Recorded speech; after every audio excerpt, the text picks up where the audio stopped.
Estamos recebendo hoje no programa Raízes do Sertão duas grandes referências da cantoria. Aqui, ao meu lado esquerdo, o poeta Geraldo Amâncio, natural do Cedro, meu conterrâneo, um pedaço da história da cantoria, história viva, um dos maiores expoentes da nossa categoria. Do outro lado, o jovem poeta Guilherme Nobre, responsável pela inovação e pela continuidade da cantoria. E hoje vamos bater um papo bem descontraído sobre cantoria, sobre viagem, sobre família. Afinal de contas, nós cantadores encontramos com muitos públicos e às vezes não temos a oportunidade de conversar, de contar as nossas experiências. Eu já começo perguntando a Geraldo Amâncio, que sempre passa por Iguatu, sempre canta na nossa região, qual a ligação mais forte que o poeta Geraldo Amâncio tem com a cidade e com o povo de Iguatu? Seja muito bem-vindo, poeta. Obrigado pelo convite, pela entrevista, por tudo. É uma ligação muito forte, né? Eu cheguei aqui em Iguatu, o primeiro programa de rádio que eu participei foi um programa chamado Sertão Canta, que era conduzido pelo poeta Antônio Maracajá e Jerônimo Bonfim. Os dois já se foram. Inclusive, a última vez que estive com o Antônio Maracajá foi na casa do nosso amigo Gilberto, que é primo carnal da minha mulher.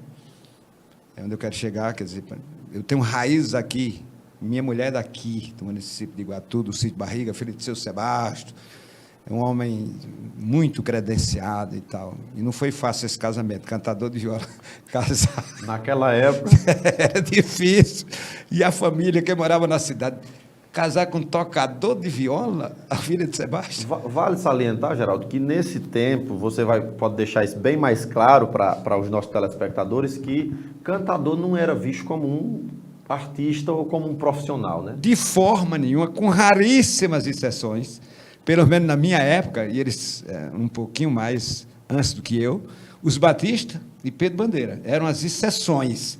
O resto, como você disse, não era tido como artista, não, né? Graças a Deus a coisa foi mudando. Mas veja bem, então, foi o primeiro programa de rádio que eu fiz, de tal forma, que eu ia falando, na casa do Agilberto, a última vez que eu estive com o Antônio Maracajá, que foi um dos meus mestres, eu tive vários, ele, Azulão, Zé Moacir, Pedro Bandeira, com quem mais eu atuei no começo da cantoria. Então, Maracajá, eu disse, quer cantar? Ele disse, não.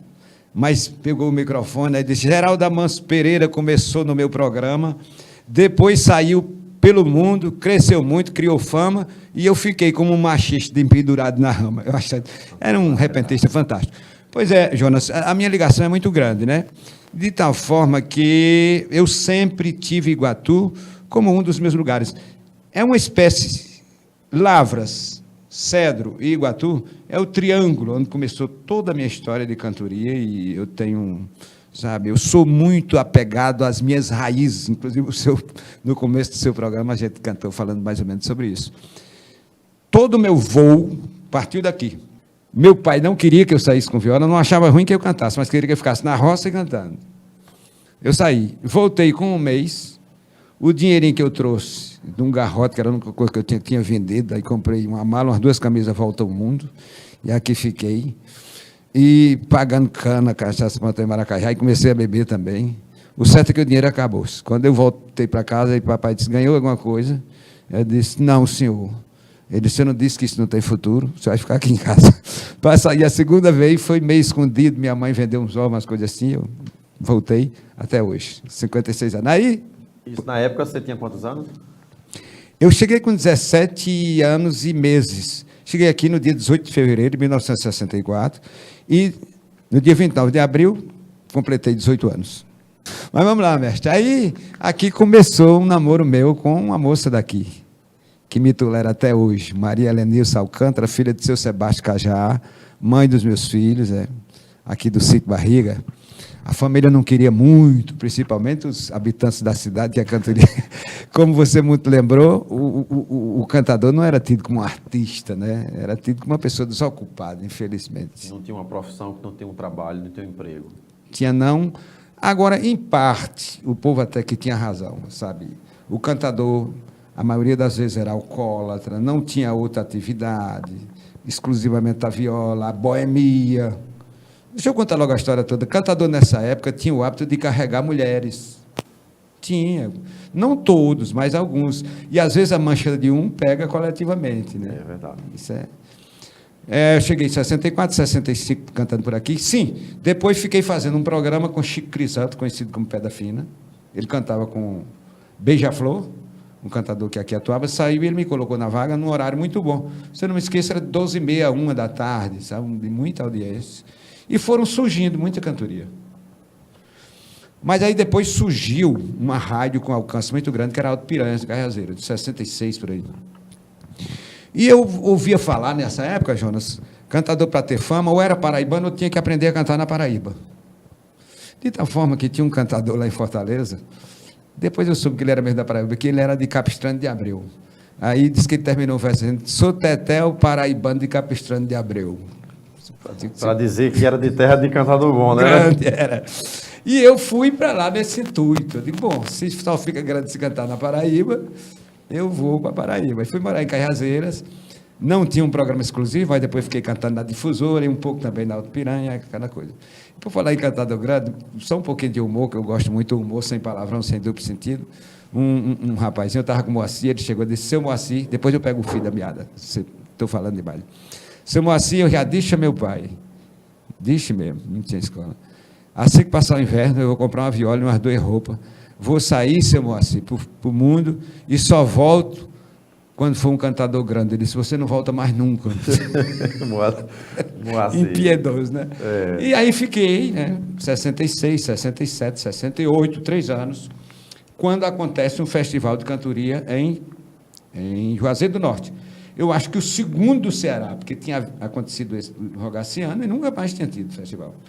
Pedro Bandeira promoveu, eu fui com o Sebastião da Silva, nós éramos a dupla mais nova, 68, eu tinha o quê? 22 anos, e Sebastião tinha 23, disputando com o Zé Gonçalves, com o Anacleto, e tiramos o primeiro lugar. Certo? Uma coisa assim, fantástica. O prêmio era uma viola de ouro, e o povo pensava que era uma viola grande mesmo, era desse tamanho. Aí, quando eu chegava nos comandos, o povo dizia: cadê a viola de ouro? E é de pau? Eu digo, não. Cantador viola de ouro. É uma história muito longa, né? Mas, é como eu disse, então, a mãe dos meus filhos é daqui, eu tenho uma ligação muito grande. Toda a minha história, os primeiros voos partiram daqui. Maravilha, poeta. Estamos também recebendo Guilherme Nobre, um dos grandes cantadores dessa nossa safra, da safra mais nova, que está levando o seu trabalho não só na zona rural, onde começou a cantoria, mas hoje está levando para a internet, que é a maior fonte de comunicação hoje que nós temos, o veículo mais potente, que chega mais rápido.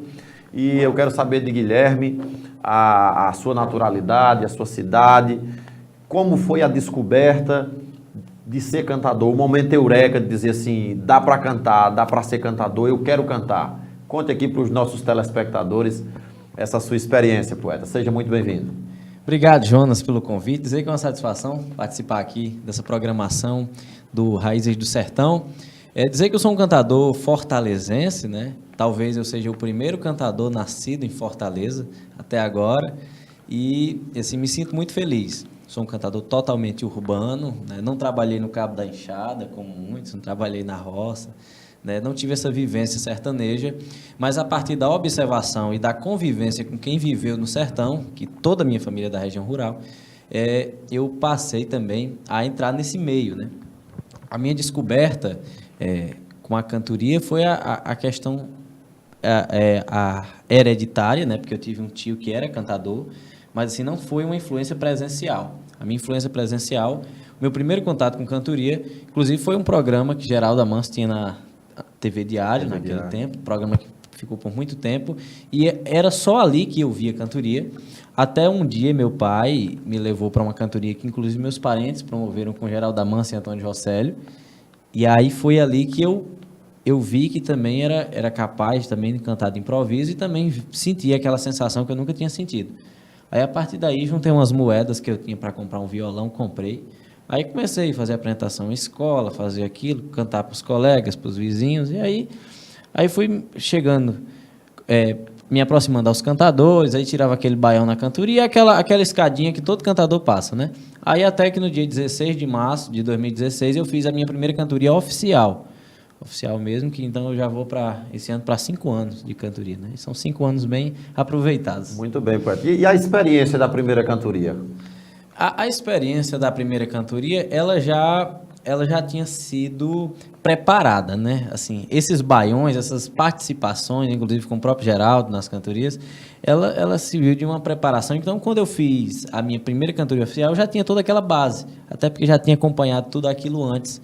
Então, assim, foi uma coisa até natural, né? O primeiro festival também foi, até porque quando se começa, o amor é tão grande, você se sente tão orgulhoso por estar fazendo aquilo, que é uma sensação assim que é difícil até de descrever.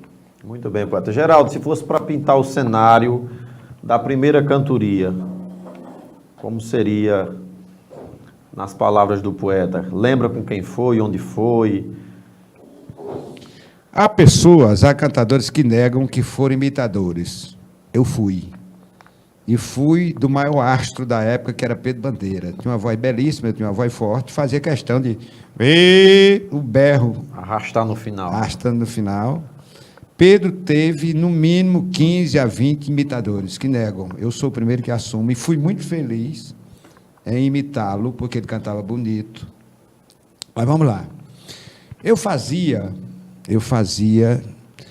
inventei tanta coisa na vida, Jonas. Eu fui sanfoneiro, fraquinho, e eu queria ser bom e não era.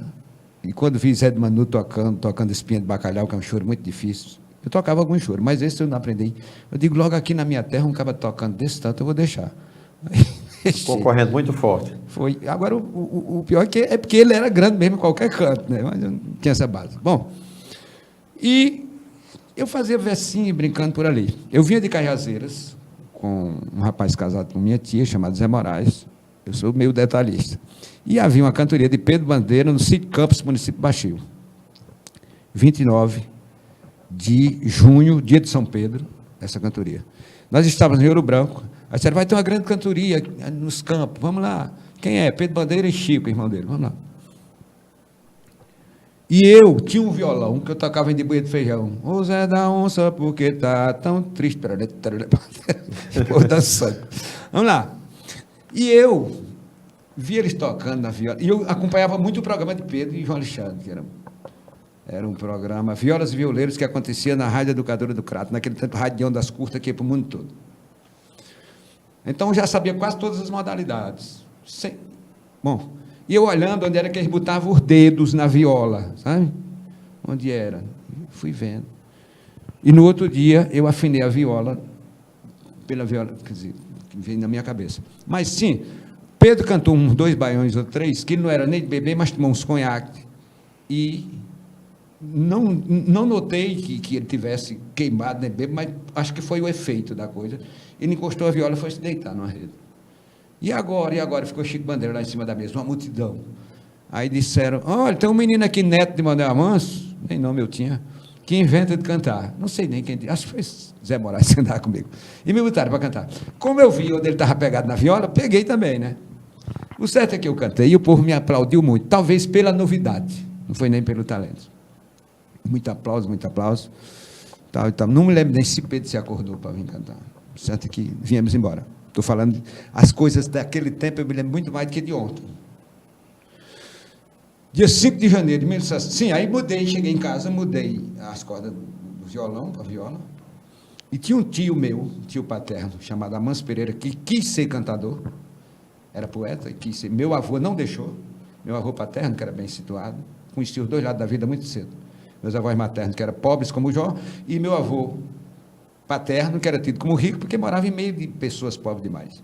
Não quis que o filho cantasse, botou até ele para comprar gado com ele. Mas meu tio, quando me ouvia de longe, assim, uns 150 metros da minha casa para dentro, mandou me chamar lá. E toda noite eu ia treinar com ele. Tá. E começamos a cantar, ele cantava comigo, essa cantoria por ali. Eu achava bom, porque ele era mais ou menos bem situado, e eu ia da cantoria toda também. A coisa melhorou. Vamos lá. No dia 5 de janeiro de 1964, aconteceu uma cantoria de Pedro Bandeira com Zé Vicente no Arrojado, distrito de Lavras. Aí, Zé Vicente meio rouco, por ali. Aí, quando Pedro Bandeira desceu, aí um cara chamado Vicente Ramalho disse, bota esse menino, Neto de Mané Manso, para cantar com esse cantador. Aí eu fui cantar. Aí Zé Vicente veio me chamar para cantar Ciência, para cantar Júpiter. E eu disse, não, seu Zé, não sei o que é isso, não. E lá vai lá. Cachossé, né? É, cachossé. Como era aquele outro negócio? Cachossé é caixa óssea, viu, pessoal? Craneologicamente. Craneologicamente. É, profundidade. Ninguém está zombando dos cantadores do passado, não, porque usavam mesmo isso. Vamos lá. O certo é que Pedro Bandeira embaixo, talvez por eu imitá-lo, aí ele disse, desce, Zé, para eu cantar um pouquinho com esse rapaz. Para mim foi o maior momento da vida. É como se, vamos dizer, como nós como católicos, se eu fosse conversar com o Papa, você está entendendo agora? Ele era meu ídolo, hoje eu não tenho um ídolo. Eu poderia até dizer meu ídolo é Jesus, mas ele é muito mais que isso. Aí, cantamos, foi aplauso demais, que ele também me ajudou, o Pedro era fera, dizendo assim, vamos limpando aqui, vamos pegar, você pega na sua carreira limpando, que eu vou aqui, como eu tenho mais prática, eu ajudo você a tirar a sua carreira. Aí eu dizendo assim, não sei o quê. Abrindo os caminhos, né? Abrindo os caminhos, ele era fantástico para isso. Pedro era um monstro.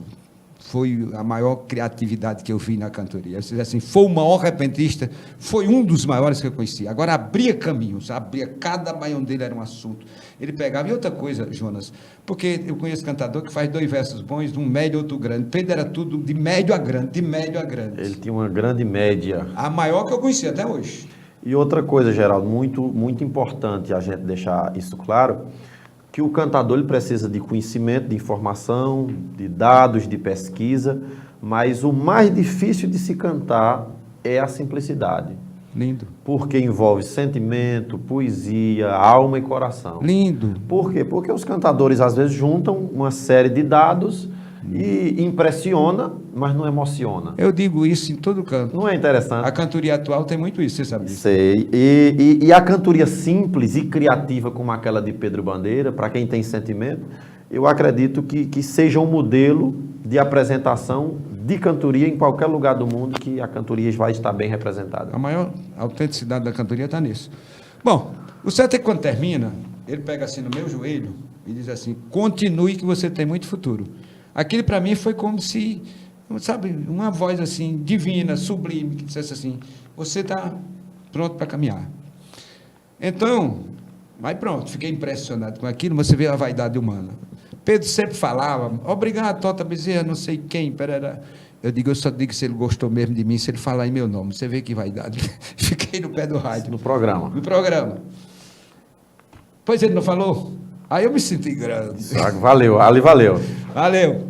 Bom, aí daí já comecei querendo sair, meu pai sem querer deixar, trabalhando na roça. Aí dia 18 de fevereiro de 1964, eu saí para aqui. Agora, a primeira grande cantoria mesmo, eu fiz com o próprio Pedro. Em junho de 64, na casa de Zé Barbosa, no sítio Vaca Morta, no município de Cedo, uma multidão.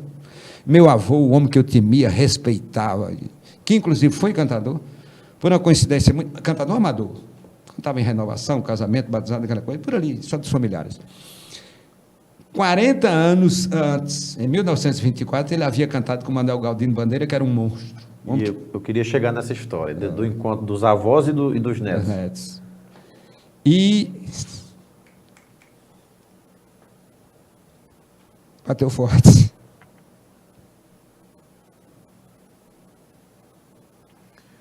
Estamos apresentando o programa Raízes do Sertão, pessoal, é história viva, estamos aqui mexendo no baú da lembrança, do sentimento, e estamos vendo quão é forte e importante a gente passar isso para vocês. Nós vivemos cantando, viajando, e muitas vezes não temos essa oportunidade de ouvir um depoimento emocionante como esse. Pode continuar, poeta. Vou ver se desentala aqui. Bom, e meu avô assistindo essa cantoria 40 anos depois, né? Que é uma coisa muito interessante, a humildade dele. Ele disse que Manuel Galdino estava cantando sozinho, que fez muito isso. Aí disse, mas não tem uma pessoa que faça repente aqui para me ajudar? Aí disse, pronto, tem Manuel Manso. Na época ele tinha 31 anos, que era de 1893, e a cantoria foi em 24. Aí ele disse a Tota Bezerra, disse, eu achei bom, Tota, porque ele não judiou comigo, quer dizer, sabia a grandeza do outro, né? O certo é que tem aquela modalidade que usam muito lá, não sei se aqui também, hoje não mais, mas canta aí a toada de bandeira. Não sei se pedem isso vocês hoje não, né? Mas na época pediam muito. Aí meu avô diz a Pedro, Pedro, canta aí a toada do teu avô, né? Que era sempre 7 linhas. De tal forma, Jonas, ele era tão habituado a cantar em 7 linhas, que a cantoria ele começava com 7 linhas. Eu tinha 6 anos, foi o primeiro cantador que eu conheci na vida. Ele começou a cantoria na casa do meu avô com 7 linhas. O verso não é tão grande, mas só como registro. Tinha chovido muita tarde, e ele começou dizendo, fechou-se o tempo hoje à tarde e caiu a chuva de vez, começando a invernada na tarde de 26, e pelo que eu estou vendo, vai continuar chovendo, chove até no fim do mês. Bom, aí eu lembro-me que do primeiro verso de Pedro, nessa 7 linhas, que eu disse, não sei o que, meu avô está pedindo para cantar na toada de bandeira. Ele disse, Manuel Amâncio Pereira é seu avô predileto. Cantou com Manuel Bandeira, um repentista completo. Vejam só como ficou. Cantava avô com avô e agora neto com neto. Mas não baixava disso aí, não. Muito grande, muito grande. A data desse verso, poeta? Poeta, não sei a data, sei o mês, que foi junho de 1964. 1964. Pedro Bandeira, grande história da cantoria. Estamos aqui relembrando alguns grandes momentos, como Geraldo sempre afirmou, essa admiração, essa influência que Pedro teve na vida dele, e eu acho que não só na vida dele, mas de muitos cantadores e de muitas gerações que vieram depois desse grande cantador e desse grande visionário. O que nós estamos fazendo hoje aqui, a divulgação da nossa época, Pedro Bandeira fazia em casa, né? Pedro Bandeira colocou um auditório, Pedro Bandeira fazia o programa de casa. Então foi um cantador que tinha uma visão à frente do seu tempo, da sua época, e conseguiu muito êxito e deixou uma grande escola no mundo da cantoria. Mas, Guilherme Nobre, eu quero que você volte aqui para o assunto da escadinha, porque o natural é que essa graduação venha com o tempo, e mesmo no começo, como você já está falando aí, já falou, essa sua escadinha ela cresceu muito rápido, né? Você já começou a participar dos eventos e dos grandes encontros de cantoria com um dos cantadores de mais crédito, de mais nome, de mais bagagem. Então, como o poeta Guilherme Nobre se sente com essa responsabilidade e qual é a emoção de estar ao lado de Geraldo Amâncio nos palcos da cantoria? Pois é, poeta. Só corrigindo aqui, enquanto o Geraldo falava, eu fui fazer umas contas aqui e eu já passei dos 5 anos, já vou para 6. Foi dia 16 de março de 2015, né? Então, 16, 17, 18, 19, 20, 21 agora, que o ano 2020 passou a gente não viu, né? Poeta, é o seguinte, eu não pensava em ser cantador profissional, na verdade, né? Porque meu tio Pedro Carneiro, né, de Morada Nova, da região, ele era cantador, já faleceu. Ele vivia só da cantoria, né? Só que o meu tio ele era um cantador regional, né? Um cantador que não cantava nesses grandes festivais, vivia só da cantoria, fazia as pés de parede, cantava em festivais, né? Mas não era um dos cantadores de destaque, né? Como Geraldo, como outras figuras. Então, assim... cantava em praia, que infelizmente esse trabalho da praia passa por um preconceito, né? E assim, a minha família, não a parte paterna, mas a parte materna não via como algo muito interessante. Mas aí eu comecei a cantar, e sempre pensando, eu digo, eu vou cantar aqui, mas eu vou trabalhar com outra coisa e tal, porque eu achava que cantoria não desse um retorno bom. Mas aí, como comecei a trabalhar com isso, e naturalmente eu comecei a ter convite de cantoria semanalmente e tal. Aí quando eu vi que a cantoria me trazia uma renda maior do que se eu estivesse trabalhando empregado e tal, e com a frequência, né, com aquelas amizades que a gente ia conseguindo, dava para manter. Aí conheci Geraldo, né, comecei a trabalhar com ele, nem pela cantoria, mas pela gentileza dele de me levar para as cantorias. E assim, eu não digo nem pelo tanto que eu canto, mas eu sou uma pessoa até fácil de lidar, sabe? Então, assim, eu com os cantadores sempre me dei muito bem, não tive... como eu não tinha a mentalidade de ser profissional, então, assim, eu nunca me busquei fama de forma nenhuma, né? Tudo que chegou até agora foi pelo natural, veio, assim, pelas amizades, né? Nunca pensei em ser muito, até porque sempre tive esse outro pensamento. Agora, assim, esse meu outro pensamento de ter outra profissão... eu tenho por obrigação, né, assim, por obrigação porque eu tenho uma família, né, eu sou filho único, então, assim, para eu trabalhar só com a cantoria, eu vou ter que viver viajando, então eu tenho meu pai e minha mãe e eu sou a única pessoa que tenho que dar assistência no futuro. Aí passei no vestibular e estou fazendo o curso de letras para futuramente, se eu precisar me manter mais perto da família, eu também ter uma atividade perto de casa.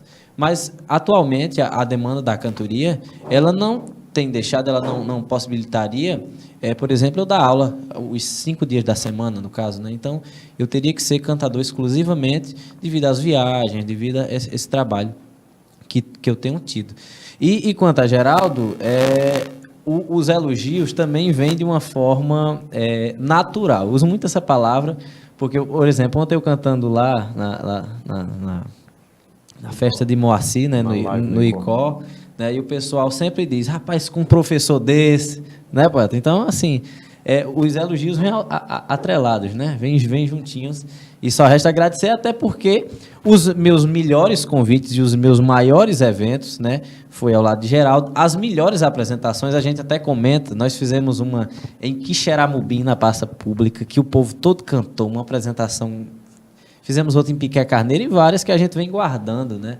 Assim, então, talvez daqui a 50, 60 anos, as melhores histórias que eu terei para contar foi as que eu trabalhei ao lado de Geraldo. Já tiveram fora do Brasil também, né? Com certeza. Inclusive, a gente até já comentou, né? Nós fizemos um trabalho inédito, que foi gravar um CD com um cantador da Europa, né? Um CD que, inclusive, o lançamento teria sido na Ilha da Madeira, em Portugal, mas aí chegou a pandemia, a gente ficou impossibilitado de viajar. Mas o CD já está todo pronto, está só esperando uma oportunidade para a gente fazer 2 lançamentos, um aqui e outro lá fora, para juntar os 2 públicos. Maravilha, poeta. Que coisa boa ver aqui essas 2 realidades da cantoria, Guilherme Nobre e Geraldo Amâncio, compartilhando história e conhecimento no programa Raízes do Sertão.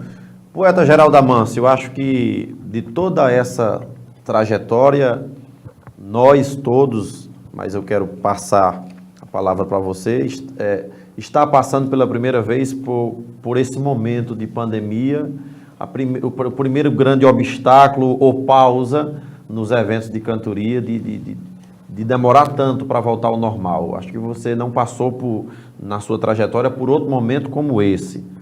Como é que está sendo a realidade da cantoria durante esse período da pandemia?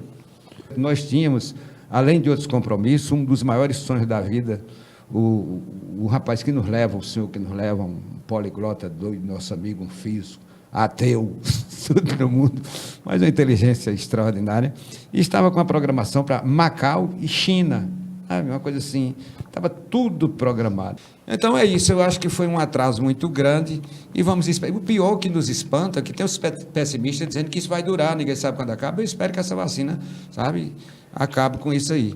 Eu acho você também um visionário. Esse pessoal nem sempre combina muito com o que a gente diz. Quando você fala, aqui vamos dizer, o programa é livre para isso. Por exemplo, quando a gente fala de cantoria, como é que o metro, como veio, há cantadores que não gostam disso, é como se o povo não tivesse direito de ter esse conhecimento. Outra coisa que eu acho também, Jonas, muda esta parte, fui eu que criei essa ideia, de, em tudo quanto é cantante, que tem ritmo, que tem cadência, que o povo participe. Eu sempre digo, o povo canta em missa, canta em culto, em show os cantores nem cantam mais, só começam. O povo é que canta, quer dizer, o povo paga para cantar, paga um ingresso caro e vai cantar. Por que é que não pode cantar em cantoria, se cantoria já vem de canto? É verdade. Tá certo? Eu gostaria muito que os cantadores fizessem isso. Nós estávamos há uns 20 anos ou mais, no Marco Zero, em Recife, eu com o Sebastião da Silva, e me veio aquilo. Você gosta muito de ser eureka. Eu achei... Esse momento.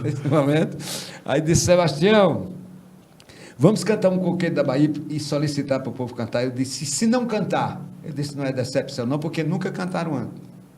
E se cantar é um ganho. Eu disse nesse tom. Mas vamos, você é doido? Eu disse, deixa eu minha doidice. Aí, resultado, o povo todo cantou. Aí não, eu peguei corda em todo canto, eu peço para o povo cantar. E é muito raro o lugar onde o povo não canta. O povo quer cantar. Agora não tem iniciativa, você que deve. É verdade. E a cantoria fica mais animada. Linda. O povo fica mais empolgado com o que está acontecendo, interage melhor. Eu acho que quebra muito esse engessamento que às vezes acontece nos eventos. A gente quer fazer um programa assim também bem natural, sem aquele padrão, sem aquela forma, para deixar todo mundo bem à vontade, para cantar, para falar, para contar alguns causos, que daqui a pouco a gente vai chegar nessa parte. Eu acho que isso é importante. O povo quer ser coadjuvante, rapaz, com certeza, né? É isso que a cantoria precisa, poeta. Precisa, além de outras coisas, mas essas são das coisas principais. Poeta Guilherme Nobre, você tem feito muitas apresentações em escola, em faculdade, ministra também, oficina de cordel. Fale aqui para os nossos telespectadores, inclusive também eu quero que Geraldo continue com essa resposta, a importância de levar a cantoria, o cordel para a sala de aula, porque na verdade nós somos muito carentes de gestores que tenham sensibilidade e que vejam a cantoria, a cultura de uma forma geral como um investimento, não como um gasto. Investir em cultura, investir na qualidade do ensino. O cordel é sem dúvida uma ferramenta pedagógica. A cantoria, nas suas variações, ela informa, ela educa, ela transforma, ela abre o pensamento, fala de política, fala de geografia, fala de história. Quero que você, com suas palavras, passe aqui para o nosso povo do Raízes do Sertão a importância de levar isso aos centros acadêmicos. Pois é, poeta, é algo muito importante, porque a cantoria e a literatura de cordel, ela precisa de uma apresentação. Porque, assim, a cantoria é lindíssima. Cada pessoa inteligente que assistir uma dupla de cantadores bons cantando, ela se apaixona. Porque é uma coisa realmente fora do comum. E, assim, ela precisa dessa apresentação. Ninguém gosta de nada sem conhecer. O cordel, ele já teve, né, um grande avanço, né?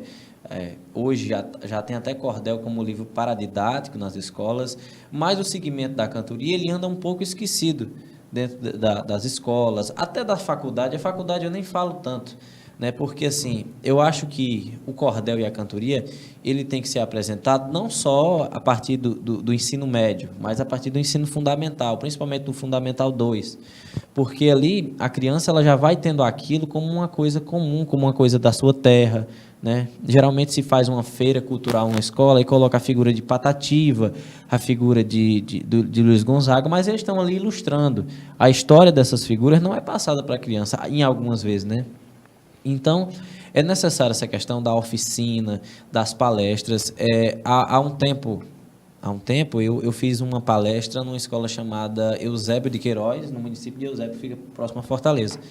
Era uma escola profissionalizante, o auditório estava lotado, inclusive encheram aquelas cadeiras e aí as fileiras onde passavam as pessoas também foi cheia de alunos. E assim, gente da minha idade. Quando eu dei essa palestra, eu tinha 17 anos e era um povo de 16, 17. E era muito bom para mim falar com essas pessoas porque eu utilizo a linguagem deles, né? Então, eles estavam no ensino médio, eu também ainda estava no ensino médio, então era assim, eu pegava, por exemplo, a literatura que a gente estuda no ensino médio e fazia comparações, né? Mostrava o slide, não cantava assim, falando de outros temas, falava deles, da escola, inclusive até o meu número de telefone eu disse cantando e tal, para mostrar que aquilo que era um improviso, né? E assim, deu um excelente resultado, muitas pessoas, aí daí para frente um projeto iniciou, que era do maior cordel do Brasil, que era um cordel feito com material reciclável, né? Mas aí veio essa mudança, infelizmente chegou essa pandemia e aí tudo parou para só ser retomado quando tiver todo mundo vacinado, né? E Geraldo Amâncio também faz esse trabalho, faz até mais tempo do que eu, né? Eu comecei a fazer a partir do trabalho dele, que eu comecei a acompanhar e também aí comecei a estudar, ler, pegar o material e aí comecei também a fazer essa atividade. No finalzinho, vamos deixar aqui todos os contatos, as redes sociais dos nossos poetas para cantoria, apresentação, palestra, para levar o cordel até a sua cidade e a cantoria na sua melhor essência. Acredito que a disciplina, o cordel sendo disciplina na sala de aula é a estratégia mais concreta de formação de novos públicos para a cantoria. Porque não é só ouvir cantoria, mas o povo precisa conhecer para começar a gostar e saber do que está gostando. E essa informação ela é muito necessária para a formação dos jovens que estão chegando agora, estão nos acompanhando pela internet. Precisamos de pessoas curiosas que queiram se aprofundar mais nessa arte tão brilhante que é a arte da cantoria. Poeta Geraldo Amâncio, os gestores, na sua grande parte, não têm visto a cantoria como uma atração cultural nos eventos municipais, nos eventos de médio e grande porte, e muitas vezes os artistas da nossa terra se sentem um pouco escanteados. A cantoria ainda luta por espaço. É bem verdade que nós já conquistamos muito. Você falou aí do começo da sua trajetória, saiu da zona rural, veio para Iguatu, conseguiu um espaço aqui num programa de rádio, hoje estamos na TV, mas de uma forma geral, a cantoria ainda carece de espaço, principalmente do lado político, do lado empresarial. E você que passou quase 20 anos na televisão, um programa na TV Jangadeiro, programa na TV Diário, usufruiu de muito desses espaços, de muito dessas parcerias. E eu gostaria que você deixasse aqui um recado para esses que estão começando o mandato agora em 2021. Olha, a verdade, muitas vezes, dói muito. Existe aí uma incógnita, um segredo grande, eu posso até dizer pela metade, porque é que um festival de repentista custa em torno de 20 a 25 mil reais. Só isso. Ou talvez, é por aí, em torno disso. Por que é que um show de qualquer banda custa 400, 500, 600 mil reais? Vamos lá. Você chega no município, ele não tem condições de fazer um festival de 25 mil reais, mas faz um de 600. Ele não tem verba para um de 25. Vamos lá. Uma das desculpas é dizer que a juventude não gosta de cantoria, que é uma forma de tapear. A outra coisa é que dos 25 mil não sobra nada para ninguém do município. E desses 600, que nunca é pago 600 mil a ninguém, a nenhum. Tá certo? Olha que eu estou dizendo uma coisa pesada. Aí esse sempre acontece. Às vezes, 2, 3 shows desse preço por noite. Então, tem uma sobra grande, não só para os artistas da banda, mas para outras pessoas. Esse é o grande segredo que eu descobri, talvez ninguém tenha tido a coragem de dizer isso até hoje na televisão. É muito polêmico isso daí, mas é verdade. É verdade pura, nua e crua. Os que vendem show, principalmente nas secretarias, daqui a um ano vai acontecer a festa do município, a gente tem esse artista, essa banda, esse grupo, é tanto e existe um acordo ali entre eles, financeiramente falando, que a nossa categoria não trabalha, né, com essa estratégia, mas, de uma forma geral, nós precisamos de espaço, nós precisamos de gestores visionários que apliquem verba na cultura, que façam da cultura uma ferramenta associada à educação, e assim nós vamos construir pessoas conscientes, públicos inteligentes, que saibam raciocinar e que gostem realmente do que tem qualidade. Porque, no caso da cantoria, ainda tem mais outro lado que enriquece. Por exemplo, já fizemos alguns assim, com esse formato. Além do festival propriamente dito, quando a gente recebia verba da União, tinha um rapaz que trabalhava comigo chamado Adriano Lima, que tinha muita amizade com alguns políticos, essa coisa, nós fazíamos, além do festival, oficinas nas escolas. Isso que ele faz, eu faço um pouco também, né? Inclusive, nós fizemos porque eu sou mestre da cultura, eleito pelo Estado do Ceará, e me deram o direito de ministrar aulas em vários colégios. Fizemos em 3, eu sempre na companhia dele, que hoje sabe mais do que eu. Diga o nome dos colégios aí. Pois é, a gente fez... Colégios do Estado, né? Em 3 regionais diferentes, né, de Fortaleza, fizemos na escola Otacílio Colares, que é da Regional 6, de Fortaleza, fizemos também na escola Eudoro Correia, já é de outra regional, e na escola Visconde do Rio Branco, uma escola bem antiga, que fica na Avenida Visconde do Rio Branco, né, Geraldo? E a gente fez isso por mais ou menos 3 meses, não foi? Por aí. Certeza. Ô, Jonas, outra coisa também, eu acho que tudo que tem que permanecer tem que passar pela escola. O maior ganho disso chama-se descobrir vocações. Quanta gente que se descobriu que é poeta, poetisa, através de um trabalho desse, tá certo? Então, isso é interessantíssimo. Eu tenho uma boa notícia. Tomara, isso é para a posteridade. Eu não sei o valor, mas sem eu pedir, me prometeram uma emenda parlamentar, e se sair, eu vou fazer tudo para que aconteça aqui um festival em Iguatu, tá certo? Maravilha. Era para ter sido ano passado. Uma notícia maravilhosa. Pois é, era para ter sido ano passado. Você vai já falar aqui para os nossos ouvintes a questão do robô Eita. que fizeram aí com palavras, com rimas. Mas antes disso, eu quero perguntar aqui ao poeta Guilherme Nobre, essa questão da métrica. Você que está fazendo um curso de letras, existe lá uma cadeira que se estuda metrificação, e os cantadores conseguem metrificar, mesmo sem esse conhecimento desse curso de metrificação, do que é um verso esdrúxulo, agudo, grave, mas eles conseguem metrificar as estrofes, os decassílabos, as sextilhas, inclusive em métricas diferentes.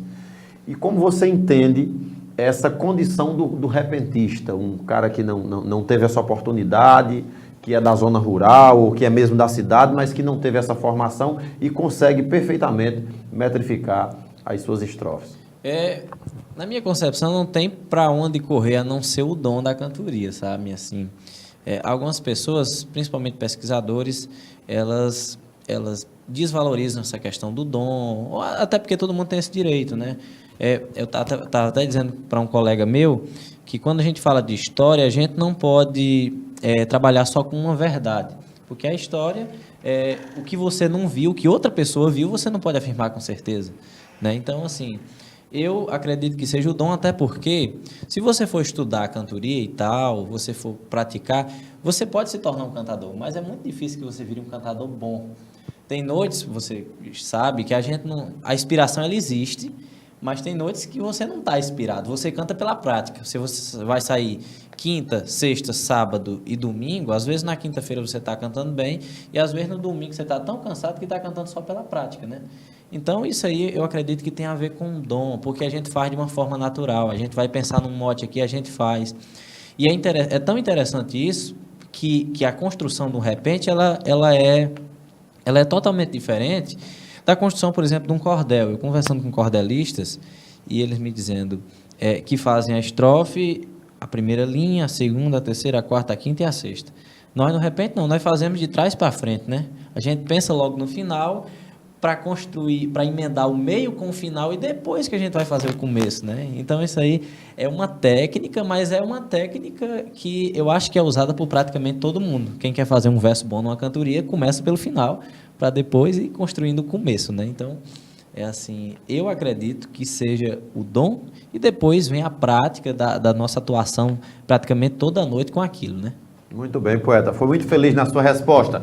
Geraldo Amancel, na revista super interessante, que foi criado um robô que consegue associar palavras, formar frases a partir da rima de um oponente, que pode ser outro robô. Como o poeta Geraldo Amâncio vê essa criação, já que tudo tem sido robotizado, informatizado? Para o campo da cantoria, é possível isso? Como é que você vê isso? Se isso acontecer, nós vamos aposentar melhor. O nosso Geraldo Freire, que é um grande comunicador, uma audiência enorme, há mais de 30 anos, na Rádio Jornal do Comércio, né? Pode falar emissora aqui, não tem problema, né? Bom, e ele foi que me insultou dessa forma, dizendo, poeta, porque eu tinha um galope à beira-mar, que ele divulgou demais, né? No tempo da clonagem da ovelha Dolly, né? Sim, Dolly. Era só o que se falava na época. Isso passou semanas e tal. Aí, cantando num festival lá no Teatro Zé de Alencar com Oliveira Panelas, o assunto foi atualidade, coisa mais assim. Deixou remediado. Eu digo, o mundo se encontra bastante avançado. A ciência encontra progresso sem soma da grande pesquisa que fez do genoma, todo o corpo humano já foi mapeado. No mapeamento foi tudo contado, 80 mil genes se pode contar. A ciência faz chover e molhar, faz clone de ovelha, faz cópia completa. Duvida a ciência fazer um poeta cantando galope na beira do mar. Então, ele botou isso lá na gravação e disse, ei, poeta, essa história do robô que fizeram lá na Geórgia, nos Estados Unidos, o que é que você acha? Vai dizer tudo que você disse? Aí ele disse, manda aí um galope beira-mar. Aí eu mandei, eu disse, não sei se vou lembrar todo, eu disse, por Geraldo Freire, eu fui informado que lá na Geórgia, que criaram um robô que é repentista do jeito que eu sou, se ele fizer verso, só faz decorado. Esse repentista de ferro importado, eu só acredito se um dia testar. Eu sei que eu digo, eu sou capaz de lhe enfrentar. Se um dia um robô cantar do meu tanto, eu quebro a viola e nunca mais canto meus 10 galopes da beira do mar. Como é que você soube dessa história? Maravilha, pois eu tô no seu rastro.